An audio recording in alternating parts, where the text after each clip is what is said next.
तो नमस्कार ट्रांसपोर्ट भाइयों, सत श्री अकाल, आदाब, राम राम सब भाइयों को। भाइयों, मैं एक अपने ट्रक ड्राइवर भाई नरेंद्र सिंह गुराया जो कुरुक्षेत्र से ड्राइवर हैं, उनकी कल मैं डिबेट सुन रहा था। बहुत अच्छा लगा उनकी बात से मेरे को कि जो ये हमारे को सरकारों ने बोला कि आपकी 3 महीने की ईएमआई नहीं जाएगी, फिर भी हमारी ईएमआई कट रही हैं। क्यों कट रही हैं? इसका कारण कि हमारी एकता नहीं है, ये चीज़ है। दूसरा, हम सारे लोग बेरोज़गार हुए पड़े हैं इस टाइम। सबकी गाड़ियां घर पे खड़ी हैं, किसी के पास काम धंधा नहीं है। कोई हमारे को सरकार से कोई आर्थिक मदद नहीं मिल रही है। हमारे परमिट की फ़ीस, फिटनेस की फ़ीस, टैक्स, रोड टैक्स वगैरह, ड्राइवरों की तनख्वाह हमारे सिर के ऊपर चल रही हैं। हमारे को क्या बेनिफिट मिल रहा है? ऊपर से गवर्नमेंट कहती है कि आप रोडों पे आओ, सामान करो। हम सामान तो तभी करें जब हमारे को कुछ बेनिफिट मिले। वही बात हो गई ना भाई, काम करने को तो ड्राइवर भाइयों के हाथ जोड़ लो, हाँ जी, देने को सुविधा तो किसी और को दो। ये ऐसे नहीं चलता है राजनीति में। सर, मैं आपसे एक चीज़ कहता हूँ सब भाइयों से कि अपनी अपनी गाड़ियाँ जहाँ खड़ी हैं खड़ी रहने दो, कोई दिक्कत नहीं है। ना हमारे को चलाने से कुछ मिलना है, कल को हमारे को कोई बीमारी लग गई तो कौन जिम्मेवार है? ठीक है। और सबसे बड़ी बात तो ये है कि पब्लिक को भी सोचना चाहिए, जो ये खाना खा रहे हैं, सामान ले रहे हैं, फ्रूट वगैरह, सब्जियां वगैरह, वो ट्रक भाइयों की मेहनत की वजह से इधर से उधर जाती हैं। इस चीज़ का किसी को कोई पता नहीं है। ये सब लोग ड्राइवरों को बुरा बोलते हैं, हर एक को एक ही नज़र से देखते हैं कि ड्राइवर गलत भाई हैं, गलत लोग हैं ड्राइवर। इनको ये नहीं पता कि जो ये चीज़ें खा पी रहे हैं, राशन इनका चल रहा है या इधर से उधर सामान जा रहा है आ रहा है, ये ड्राइवर भाइयों की वजह से ही जा रहा है। ठीक है ना। ये 4 दिन ड्राइवर भाई अपनी गाड़ी खड़ी करके कोई सामान इधर उधर ना लेके जाए ना, तो इनके आँखों में से आंसू आ जाएंगे। गवर्नमेंट भी हाथ जोड़ के हमारे पास आएगी कि हाँ जी, आप काम शुरू करो, हमारी माने शर्तें मानो करो। और दूसरी बात, ये जो सरकारों के पास जाके बातचीत करते हैं ना, इनको बोलना चाहिए, जो भी हमारे यूनियन के मेंबर्स जाते हैं, इनको बोलना चाहिए कि जो भी बातचीत होनी है पारदर्शी होनी चाहिए। ये हमारे को बोलते कुछ हैं और अंदर जाके कुछ और करते हैं, अंदर से कुछ करके आ जाते हैं जी, हमारी मांगे मान लीजिए, ये मांगे मान ली, वो मांगे मान ली, जो हमारी ना मानने के बराबर होती हैं। जब हम रोड टैक्स दे रहे हैं तो हमारे को टैक्स देने की ज़रूरत नहीं है, टोल टैक्स देने की ज़रूरत नहीं है। हमारा हम सारे टैक्स दे रहे हैं, जीएसटी दे रहे हैं, पेट्रोल डीजल पे टैक्स दे रहे हैं, हर चीज़ पे हम टैक्स दे रहे हैं। तो हमारे को क्यों नहीं ये करते हैं, सुविधा देते हैं? हमारे 3 थंब हैं जो सबसे मजबूत थंब हैं। एक आर्मी होगी, एक ड्राइवर हो गए, एक किसानी होगी। हमारे ये तीनों थंब इस टाइम बिल्कुल नाकार हो चुके हैं, जो किसी टाइम भी इनकी हालत चर्च में आ चुकी है, भी गिर सकते हैं ये थंब, क्योंकि ना फौजियों को कोई सुविधा मिल रही है। फौजी भाई हैं, जो कहीं उनकी ट्रांसफ़र होती है, उनको अपने पैसे से अपनी टिकट लेनी पड़ती है, धक्के खाने पड़ते हैं, कोई उनको इज्जत नहीं करता। जो आता है देखता फौजी को चपेट मारता है, बड़े घर का बंदा। एक लेडीज़ ने पीछे चपेट मारी, कोई सुनवाई नहीं हुई। वो फौजी की क्या इज्जत रहेगी जो हमारी रक्षा कर रहा है, देश के ऊपर, सरहद के ऊपर हमारी रक्षा कर रहा है। इसको आप देखो, जहाँ भी कहीं आर्मी मिले उसको सलूट मारो कि ये हमारी रक्षा कर रहा है। हम घर में सो रहे हैं तो इनकी बदौलत सो रहे हैं। ड्राइवर भाइयों की इज्जत करो, क्योंकि ये ड्राइवर भाई हमारा सामान इधर उधर लेके आ रहे हैं, हमारे घर पे मिल रही हैं, तो ये ड्राइवर भाइयों की अच्छी वो है, सोच है, जो आपके पास सामान पहुंच रहा है। ठीक है ना। ये इसलिए कहता हूँ कि ड्राइवरों की हमेशा इज्जत करो, आर्मी वालों की इज्जत करो, किसी चीज़ को नीचा मत दिखाओ कि ये ड्राइवर है, ये है। आप आज की तारीख में ड्राइवर को ऐसी निगाह से देखते हैं कि पता नहीं क्या है। ड्राइवर भी एक इंसान है।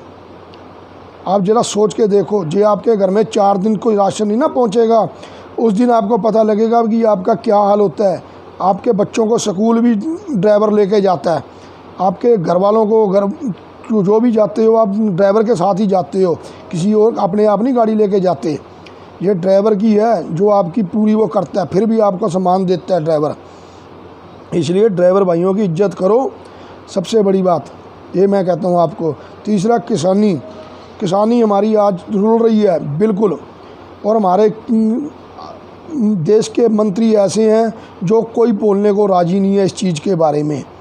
चाहे कोई भी मंत्री है, कोई बोलने को राज़ी नहीं है। अभी लॉकडाउन हुआ है, किसी भी तनख्वाह कटी है, किसी का भत्ता गया, कुछ नहीं गया। कोई घर से बाहर निकला, किसी ने हाल चाल पूछा देश का, नहीं। अभी एक अरविंदर ऑर्डर आ गए हैं जी गवर्नमेंट के, लो जी किसान की, पंजाब में किसान की आधी फसल वो करो जी। क्यों भाई? देने के लिए किसान है, खाने के लिए तुम क्या करते हैं ये बताओ ना मेरे को। बाकी रही ड्राइवरों वाली बात, ये ड्राइवर हमारे सारे इकट्ठे हो जाएं तो हमारी जीत है। हमारे ड्राइवर इकट्ठे नहीं होते हैं, सबको अपना अपना लालच लगा था, यार ये तो बेवकूफ़ हैं, इनको खड़े रहने दो, ये तो तीसरे दिन हड़ताल कर लेते हैं। भाई साहब एक हड़ताल कर लो, एक हड़ताल, ये इनको नानी याद आ जाएगी गवर्नमेंट को। एक चक्का जाम डंका कर लो, इनको नानी याद आ जाएगी गवर्नमेंट को। ये तुम्हारे पीछे पीछे घूमेंगे, ये आज हमारे को दबाते हैं ना, तो ये हमारे पीछे पीछे घुसेंगे। मैं गवर्नमेंट से निवेदन करना चाहता हूँ, माननीय मुख्यमंत्री जी से, सारी स्टेट के सीएम से, कि अपने अपने स्टेट की जो गाड़ियाँ हैं उनको एक एक साल की फिटनेस, इंश्योरेंस, हर चीज़ की उनको माफ़ किया जाए। एक एक साल के लिए टैक्स वगैरह हर चीज़ माफ़ की जाए, ठीक है ना। और प्रधानमंत्री जी से भी निवेदन करता हूँ, यदि आप हमारे बारे में कुछ नहीं सोच सकते तो हमारे को भी बाहर निकलने के लिए मत बोलो। अपने मंत्रियों को बोलो बाहर निकलने के लिए, सामान ले जाना वो भी ले जा सकते हैं, उनको भी गाड़ियाँ चलानी आती हैं। देखें तो सही ना कितने मंत्री आते हैं, कितने मंत्रियों के घर के आते हैं। ये मंत्रियों की गाड़ियाँ चलती हैं, सब घरों में चलाते हैं, देश का कितना नुकसान करते हैं, ये चीज़ देखो आप, ठीक है ना। ये करना है हमारे, मैं आप अपने नरेंद्र भाई की बात से बिल्कुल सहमत हूँ। हमारा 15-15 लाख का हमारा बीमा किया जाए, ये गाड़ी चलवानी है तो हमारा 15-15 लाख का बीमा किया जाए, जिससे कि हमारे बच्चों को, हमारे घर वालों को कोई फैसिलिटी मिल सके हमारे के बाद। क्योंकि ये बीमारी इतनी गंदी बीमारी चली हुई है, इसका कोई पता नहीं हमारे ऊपर क्या इफ़ेक्ट होगा। हम बाहर जाते हैं, देश दुनिया में घूमते हैं, कहाँ हमारी क्या चीज़ होएगी हमारे को नहीं पता। इसलिए मैं नरेंद्र भाई की बात से बिल्कुल सहमत हूँ कि हमारा 15-15 लाख का बीमा होना चाहिए, और हमारे को ये एक साल के लिए टैक्स, फिटनेस, सारा कुछ माफ़ होना चाहिए। जो भी है हमारी किस्तें 3-3 महीने के लिए बिना ब्याज के करी जाएँ। जो ये ब्याज हमारे को कह तो दिया भी 3-3 महीने की आपकी किस्तें नहीं, वो ब्याज के ऊपर ब्याज लगा के आप हमारे से वसूलोगे तो क्या फ़ायदा हुआ हमारे को। इससे बड़े तो हम किस्तें दे देंगे। जब हमने 3 महीने का ब्याज इकट्ठा दे के किस्तें बढ़वानी है, जहाँ हमारी 10 किस्तें रहेगी वहाँ हमारी 11-12 किस्तें हो जाएंगी। तो इससे हमारे को कोई बेनिफिट नहीं है। सरकार अपनी तरफ से हमारे को आर्थिक कोई मदद दे, हमारे को कोई पैकेज दे, हमारे ट्रांसपोर्ट भाइयों के लिए कोई पैकेज दे। एक बात और, पीछे एक लुधियाना से वीडियो वायरल हुई थी फेसबुक के ऊपर, कोई भाई टेम्पो ट्रैवल के अंदर से वीडियो कर, सरदार जी थे, वो वीडियो कर रहा था कि हमारे यहाँ पे गाड़ियाँ सारियाँ कमर्शियल गाड़ियाँ खड़ी हैं और प्राइवेट गाड़ियाँ पास बना के गवर्नमेंट ने हमारी प्राइवेट गाड़ियों को बाहर भेज रहे हैं, किसी को बॉम्बे, पूना से अपने बंदों को लाने के लिए। क्यों भाई? जब उनकी गाड़ियाँ जा सकती हैं तो हमारी टैक्सी वाली भाइयों की गाड़ियाँ क्यों नहीं जा सकती? इस चीज़ का मेरे को गवर्नमेंट जवाब दे, पंजाब गवर्नमेंट जवाब दे। जब प्राइवेट गाड़ियाँ जा सकती हैं तो हमारी कमर्शियल गाड़ियाँ क्यों नहीं जा सकती? हमारे से टैक्स भी लेते हो, हर चीज़ लेते हो, प्राइवेट गाड़ी कौन सी आपको टैक्स देती है? 2 नंबर का धंधा करती है, ठीक है। हमारी गाड़ियों को भी परमिशन दी जाए, या तो किसी को भी परमिशन ना दी जाए, या हमारी गाड़ियों को भी परमिशन दी जाए सवारी ढोने के लिए। वो तो अपना कमाई कर रहे हैं, हम घर पे बैठे हैं, हम फिर भी आपके साथ चलते हैं कि चलो हमारी देश की नफ़ा नुकसान है, पर आप हमारे बारे में कुछ नहीं सोचते हो। इसलिए भाइयों एकजुट हो जाओ, इकट्ठे हो जाओ, एक छत के नीचे आ जाओ, ये कुछ कामयाबी लेनी है आपने। नहीं तो अदरवाइज़ ये हमारे को ऐसे ही निचोड़ते रहेंगे, कभी किसी चीज़ के बारे में, कभी किसी चीज़ के बारे में। आज देखो दुनिया में कितने टोल हो रहे हैं, हम टैक्स भी, रोड टैक्स दे रहे हैं, हर स्टेट का टैक्स दे रहे हैं, फिर भी हमारे को टोल लगता है। क्यों? क्योंकि हमारे पास कोई नजायज़ कमाई तो है नहीं है। ये मंत्री लोग हैं, इनको फ्री की गाड़ियाँ मिली हुई हैं, इनको सबको फ्री का, फिर भी इनके टोल फ्री जाते हैं। क्यों जी? इनके घर वालों को फ्री जाते हैं, इनको बिना ब्याज पे पैसा मिलता है। आर्मी वाले को, कौन से आर्मी वाले को मेरे को बताओ बिना ब्याज के कोई लोन मिलता है? आर्मी वाले को कोई लोन मिलता है बिना ब्याज पे? ये पेंशनें ले रहे हैं, 3-3 4-4 पेंशनें ले रहे हैं, क्यों ले रहे हैं? पेंशन बिल्कुल बंद होनी चाहिए, चाहे वो एमपी है, एमएलए है या कोई भी मंत्री है, कुछ भी है, उसको सारे ये बंद होनी चाहिए पेंशनें। ये एक दिन के लिए एमपी एमएलए बनते हैं तो इनकी पेंशन लागू हो जाती है। वाह, क्यों? जब हमारा जवान 25 साल, 30 साल, 35 साल, 40 साल देश की सेवा करने के बाद रिटायरमेंट होता है तो उसकी पेंशन कितनी लगती है? आज वो भी गवर्नमेंट ने बंद कर दी है, वो भी गवर्नमेंट बंद करने को कर रही है, बताओ। और ये एक दिन के एमपी बनते हैं, इनको सारी फैसिलिटियाँ मिलती हैं, इनकी 3-3 4-4 5-5 लाख रुपए इनकी तनख्वाह हो रही है, हर भत्ता मिलता है इनको, हर आने जाने की सुविधा मिलती है, गाड़ियाँ मिलती हैं, हर चीज़ मिलती है। क्यों? ये जनता के चुनिंदे हमारे चुने हुए नुमाइंदे हैं ये, इनको सबक सिखाना पड़ेगा भाइयों। जो एकजुट होगे। और आपसे एक निवेदन और भी है, जब भी आपके पास कोई मंत्री कोई इलेक्शन के लिए वोट मांगने आता है तो आप सोच समझ के उनको वोट दीजिए कि ये हमारा बंदा काम करेगा या नहीं करेगा। आपको पता है कि आपने पिछले 5 साल में ये फलाना एमपी बना था या एमएलए बना था, इसने क्या काम करा है। वो एक बार हार गया, दूसरी बार खड़ा हुआ, आपने फिर उसको जिता दिया। आप उसके कामों को देखो, उसकी वो चीज़ को देखो, ये ना देखो कि ये बीजेपी से है, ये आम आदमी से है, ये कांग्रेस से है या अकाली दल से है। ये किसी से नहीं है, ये कोई किसी के मित्र नहीं है, ये किसी को कोई मित्र नहीं है। ये सब आपको लूटने वाले बैठे हुए हैं। जो बंदा आपके हित के लिए काम करे उसी को वोट देना। ये मेरा सुझाव आपको अच्छा लगे तो बहुत मेहरबानी है। ये वीडियो को ज़्यादा से ज़्यादा वायरल करो, अपने सब ग्रुपों में भेजो, मैं भी इसको आगे भेजता हूँ। बाकी हमारी भी मिनिस्टरों से बातचीत चलती रहती है। ये अनुराग ठाकुर जी से हम गए थे मिलने, मैं भी गया था मिलने के लिए, साथ में थे, हम भी भुल्लर जी के साथ में थे, हमारे संजय सम्राट जी हमारे साथ थे, ठीक है ना। ये सारे कुछ यूनियन वाले ऐसे हैं जो अंडर टेबल अपनी बातें करते हैं, अंडर टेबल, ठीक है ना। अभी पीछे भी ये एक जलालाबाद साइड से भी कोई वीडियो आई थी आज़ाद यूनियन की, वो उनकी भी गाड़ियाँ ऐसी खड़ी हैं, चल रहे हैं, कोई वो नहीं है। बाकी आपसे निवेदन यही है कि एकजुट हो जाओ, सारे इकट्ठे हो जाओ, एक ही जगह एक नारा लगाओ, हमने अपने आप को बचाना है, अपने परिवारों को बचाना है। जहाँ कहीं हड़ताल होती है तो सारे लोग हड़ताल के अंदर शामिल होएं। ये ना देखो ये फलानी यूनियन का, ये फलानी यूनियन का है। ये सारे टैक्सी वाले, ऑटो वाले, जो भी हैं, ट्रांसपोर्टर जो भी भाई हैं, सब एक जगह इकट्ठे हो जाओ और इनको सिर्फ 4 दिन के लिए गाड़ियाँ अपनी यहाँ खड़ी कर दो। ये ना राशन इधर से उधर जाएगा ना, सब्जी तो इनकी चीखें अपने आप निकलेंगी ये आपके पास। और दूसरी बात, जब भी कोई आप हड़ताल करते हो तो उनको बोलो हमारा पब्लिक के बीच में आके हमारे से बात करो, हम आपके दफ्तर में नहीं जाएंगे, क्योंकि दफ्तर में जाते हैं फिर वही अंडर टेबल बात हो जाती है, को बात कुछ नहीं होती, हमारे को कुछ नहीं पता लगता। बाद में आके कहते हैं हाँ जी हो गया जी हो गया, हमारा काम हो गया जी हो गया। हम हड़ताल करते थे, गाड़ी चलते हैं, बाद में फिर वही पता लगता है जी हमारा कुछ नहीं हुआ। इसलिए भाई आपसे निवेदन है, भाई नरेंद्र सिंह गुराया जी, आपसे भी बहुत आपसे उम्मीद है, आप जो काम कर रहे हो बहुत अच्छा काम कर रहे हो, अपने भाइयों को ऐसे ही जागरूक करते रहो। हम भी आपके साथ हैं। मेरा नाम मलकीत सिंह है, मैं दिल्ली से हूँ। मेरा नंबर है 9899743664 9899743664। मलकीत सिंह मेरा नाम है, मलकीत सिंह सैनी मेरा नाम है। मैं दिल्ली में रहता हूँ, टैक्सी का काम करता हूँ, ट्रांसपोर्ट का एसोसिएशन का मैं भी जॉइंट सेक्रेटरी हूँ संजय सम्राट जी के साथ। हम भी आप लोगों की मदद के लिए बैठे हुए हैं, सब जगह करते हैं। दूसरा, अभी एक वीडियो वायरल हुई थी कि हमारे ड्राइवरों को पूछते नहीं है खाना। अरे ड्राइवर भाई, अपने आप पे क्यों अपने वो करते हो, बेइज्जती करवाते हो।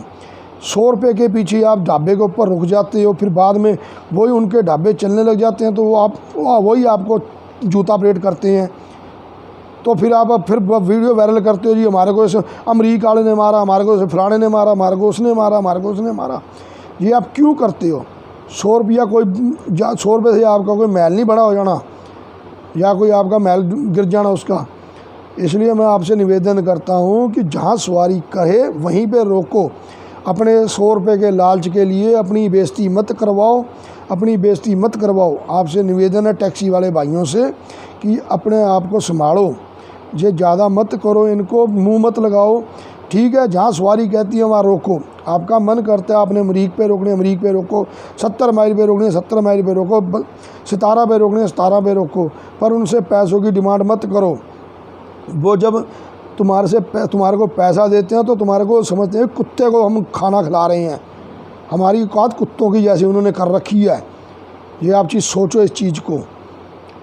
ये कितने की रोटी हमारे को खिला देते हैं, 100 रुपये दे देते हैं। आप ये देखो ना, जो गरीब सवारी को तुम लेके जाते हो उसको आप उस रेस्टोरेंट पे खाना खिलाते हो, उसका बिल बनता है तो उसके ऊपर कितनी वो होता है कि मेरा कितना पैसा लगा है, उसका दिल को कितनी फील होती है, क्योंकि वो आपके विश्वास के ऊपर आपके साथ वो उस ढाबे के ऊपर जाने को तैयार होता है। आप अपने 100 रुपये के चक्कर में उसको भी लुटवाते हो और बेनिफिट देते हो ढाबे वालों को। वही ढाबे वाले जब आपके सिर के ऊपर मूदते हैं तो फिर आपको समझ नहीं आती है, आप वहाँ फिर छितर परेड होती है आपकी, तो आप फिर वायरल करते हो जी मेरे को इस ढाबे वाले ने मारा। मेरे को एक बात बताओ, कितनी यूनियन के मेंबर हो, टैक्सी वाले, किसी भी एक यूनियन वाले ने किसी ड्राइवर को पीटा तो किसी ने आपको साथ दिया, किसी यूनियन वाले ने? मैंने फिर भी 2-3 बारी डिबेट डाली हैं कि मत जाओ इनके पास, मत इनके टैबों पे रोको, जहाँ आपका सवारी का जी करता है वहाँ पे रोको आप, पर कोई नहीं है। पर आपको 100 रुपये के लालच लगे हुए हैं, 200 रुपये के लालच लगे हुए हैं। इसलिए भाई आपसे निवेदन है कि ये ढाबे वालों का खेड़ा छोड़ो। कोई आपको फ्री नहीं खिला रहा, अपनी जेब से नहीं दे रहा, ना कोई गवर्नमेंट अपनी जेब से देती है। हमारा टैक्स, हमारे टैक्स के ऊपर वो ऐश कर रहे हैं, हमारे टैक्स के ऊपर से हमारे को वो कुछ राहत देते हैं जो देते हैं। पहली बात तो वो राहत हमारे तक पहुंचती नहीं, क्योंकि इनके मंत्रियों तक की वो राहत घुल-मिल जाती है। 100 रुपये आता है तो 90 रुपये इनके उनमें घुस जाते हैं मंत्रियों के पास, 10 रुपये हमारे पास आते हैं। वो 10 को कितनों में बांटोगे? वो भी उनके अपने जो चमचे हैं उनको मिलते हैं, आम जनता को नहीं मिलता कुछ भी। इसलिए आपसे निवेदन है, सारे इकट्ठे हो, अपनी एकजुटता बनाओ। कोई गवर्नमेंट कहती है क्या जी पहले हमारे को 15 लाख का हमारा बीमा करो, हमारे घर वालों को पॉलिसी नंबर दो, हम उसके बाद जो भी गाड़ी चलानी है हम चलाएंगे, जो काम करना हम करेंगे, अदरवाइज़ हम नहीं करेंगे। हमारी गाड़ी खड़ी रहें, कोई बात नहीं। कितनी गाड़ियाँ खड़ी कर लेंगे जी, कितने बैंक उठा लेंगे, कुछ करेंगे। ऐसी किसानी है, किसानी 1 साल 2 साल फसल बीजनी बंद कर दें, इनको नानी याद आ जाएगी जब इनके पास राशन नहीं होगा। भाई साहब, ये देश हमारा गुलाम होना है, इन्होंने गुलाम करना है। पहले हम गोरों के गुलाम थे, अब ये मंत्रियों के कालों के गुलाम हैं हम। ये आपसे निवेदन है कि अब आप अपने आप को सोचो समझो कि आपने क्या करना है। बाकी मेरी आपसे निवेदन विनती यही है कि पहले अपने अपने घरों के बारे में सोचो, बच्चों के बारे में सोचो, उसके बाद घर से बाहर निकलो। स्टे होम, घर के अंदर रहो, अपने बच्चों के साथ रहो, सुखी रहो, कम खा लो, कोई दिक्कत नहीं है। जे कल को हमारे को कुछ होता है तो हमारे बच्चों को कौन पूछेगा, ये बताओ। इसलिए आपसे निवेदन है कि ज़्यादा वो मत करो पैसों के चक्कर में। ये हमारे को पैसे देंगे, 25, 15, 20 लाख का हमारा बीमा करती है गवर्नमेंट, हमारे को सुविधा देती है तो हम गाड़ियाँ लेके निकलेंगे, अदरवाइज़ हम नहीं निकलेंगे। ये आपसे निवेदन है हाथ जोड़ के। धन्यवाद भाइयों। जो आपको वीडियो अच्छी लगे तो आगे ज़रूर शेयर करना। धन्यवाद।